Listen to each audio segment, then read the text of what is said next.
Hora de conversar com Mônica Bergamo. A Mônica vai falar sobre o julgamento do governador do Rio de Janeiro, Cláudio Castro, no TSE. Refresque a memória do nosso ouvinte, Mônica, do que se trata mesmo. Bom dia para você. Vamos lá, Megali, vamos lá, bom dia a todos. O Tribunal Superior Eleitoral começa a julgar amanhã o governador do Rio de Janeiro, tá? Por abuso de poder econômico nas eleições de 2022. E as informações que eu tenho, Megali, são de que a ministra Isabel Galotti deve apresentar um voto duro, tá? A exemplo do que já fez em julgamentos de outros políticos, um voto pela cassação do governador para que ele perca o mandato. Vamos refrescar aqui a memória. Qual que é a acusação contra ele, Megali? É de participar de um esquema de criação de 27 mil cargos fantasmas para alocar apadrinhados políticos às vésperas da campanha, né, driblando as regras administrativas e eleitorais, incluindo também o uso de funcionários fantasmas. Quer dizer, quando você vai ser candidato, Megali, a lei tenta equilibrar o jogo, né? Tenta equilibrar o jogo entre quem está no cargo e quem não está no cargo, para que a oposição tenha chance de chegar ao poder, né? E o que aconteceu?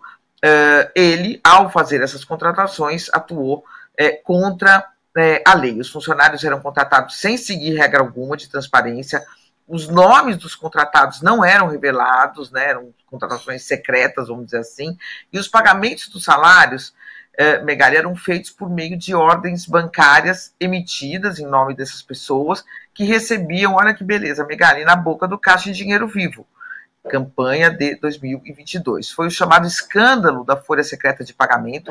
Esse escândalo foi revelado pelo portal UOL em junho, né, de 2022, no meio da campanha.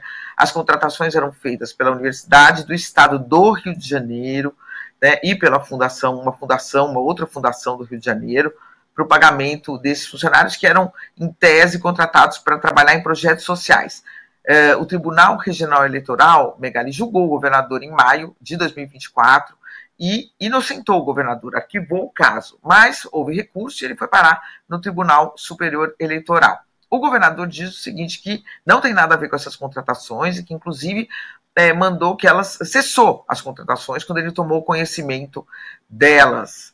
E ele diz confiar na justiça e confiar que o julgamento vai reconhecer a inocência dele. Mas o fato é que as notícias amanhã não devem ser as melhores para ele. Agora, Megali, o governador vai ser cassado essa semana? Vai perder o cargo essa semana? Tudo indica que depois do voto da ministra, algum dos outros ministros que votariam na sequência vai pedir vista para, enfim, empurrar o caso mais para adiante. Agora, não deixa de ser, né, Megali, uma água aí no chope do governador que enfim, promoveu uma ação, a operação mais letal da história do Brasil, com mais de 120 mortes no Rio de Janeiro, e que teve, nas pesquisas eleitorais, um alento, né, porque a maioria das pessoas do Rio de Janeiro, que é o que importa para ele, apoiaram essa ação. Portanto, Megali, notícias aí, depois de manchetes que o favoreceram, né? A gente pode saber se são boas ou são ruins, mas o favoreceram no primeiro momento. Vem aí uma notícia ruim para ele, Megali, porque mesmo que ele não seja cassado, o voto dela deve esmiuçar esse escândalo, jogando luz aí em questões irregulares da campanha de 2022, Megali. Isso acontece num bom momento, né, para Cláudio Castro. Veja que hoje ele é aprovado por 53% dos entrevistados. A aprovação do governador depois da ação da semana passada subiu 10 pontos, Mônica, deixa eu ver aqui os números certinhos, de 43 para... Não, pera um pouquinho. Aprovação do governo Cláudio Castro. Colocaram o gráfico do avesso aqui, o que sobe e desce, diriam as meninas. Foi de 43, não, aqui, Sheila, 43, mas aí cai para 53. Olha que gráfico maluco. Tá. Então, na verdade, subiu, né? Só que botaram lá a setinha descendo. Por isso que eu me confundi. Era de 43%, foi para 53%. A reprovação... Qual pesquisa? Genial Quest, que foi divulgada faz coisa de 2 dias. E a reprovação só oscilou, foi de 41 para 40. Então quem reprovava o Cláudio Castro seguiu reprovando. Mas gente que estava meio em cima do muro começou a apoiar o governador depois dessa dessa ação. Para governador, agora o Cláudio Castro está com um número bastante decente. Em geral, governadores têm aprovações melhores do que presidentes, do que prefeitos, né? E o Cláudio estava meio oscilando ali, estava meio dividida a opinião dos cariocas. Então é um momento bastante sui generis, né? Para que seja votado um caso de agora, 2022. Você tem por exemplo, o Datafolha, Megali, eu tenho até um gráfico aqui. Eu vou tentar mostrar aqui. O ótimo e bom dele subiu, mas o ruim e péssimo também subiu, né? O que despencou foi o regular, ou seja, foi uma operação, se essa operação influiu nessa mudança, né, mostra que polarizou, né? Quer dizer, ele tem uma avaliação melhor, o ótimo e bom é superior ao ruim e péssimo, mas o ruim e péssimo também subiu, né? E quando você vai fazer a avaliação da segurança, o Datafolha perguntou qual é a sua avaliação sobre a segurança no Rio de Janeiro. Ótimo e bom, 37%, ruim e péssimo, 37%. Então você vê que há uma divisão, regular, 25%.